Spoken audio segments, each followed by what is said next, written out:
এত বড় একটা মাছ আমাদের বড়শির মধ্যে লেগে যাবে আমি কোনোদিনও ভাবিনি। আজকে সকালে ঘুম থেকে উঠেছি আর আজকে আমি প্ল্যান করেছি যে আমাদের বাড়িতে যে মাছের ফিশারিটা আছে ওখানে আজকে বড়শি এড়ে মাছ ধরবো। আর এখানে এসে দেখতে পেলাম একটা ট্যাংরা মাছ জলের মধ্যে মরে পচে ভেসে আছে। তাই ওইটাকে এখন বড়শি দিয়ে টানার চেষ্টা করছি কিন্তু উঠছে না। এই ট্যাংরা মাছটা না ওঠায় তাই জন্য এখন আমি যেই আটা প্যাকেটটা নিয়েছি ওই আটাটা একটু আমাদের মাছের ফিশারিতে দিয়ে দেবো, কারণ মাছগুলো যাতে তাড়াতাড়ি চলে আসে। তাই আটাগুলো কিছুটা জলে ফেলার পরে এখন আমাকে কিছুটা আটা মাখিয়ে নিতে হবে, কারণ এই আটাটাই হলো মাছের টোপ হবে। আর এখন পুরো আটাটা মাখানো কমপ্লিট হয়ে গেছে। এখন আটাটা বড়শিতে লাগাবো আর এখন আটার টোপটা বড়শিতে লাগিয়ে আমরা কিছুক্ষণ ওয়েট করব, দেখা যাক কি মাছ পড়ে।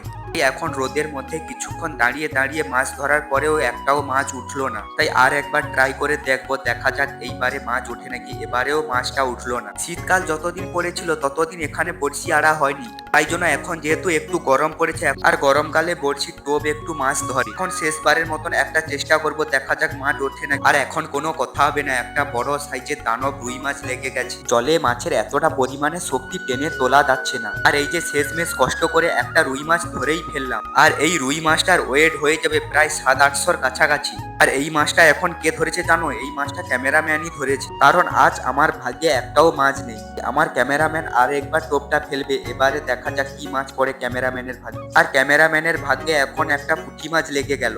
ছোট্ট পুঁটি মাছটাকে এখন জলে ছেড়ে দেবো, কারণ আজকে পুঁটি মাছটার মৃত্যু ছিল না, তাই ও বেঁচে গেল। তোমাদের যদি এরকম মাছ ধরার ভিডিওগুলো যদি ভালো লাগে তাহলে কমেন্টে ইয়েস বলে যাও, তাহলে তোমরা আরো সুন্দর সুন্দর মাছ ধরার ভিডিওগুলো দেখতে পাবে। আর কি বলবো, যদি ভিডিওটা ভালো লাগে তাহলে চ্যানেলটা সাবস্ক্রাইব করে আমার পাশে থেকে যাও।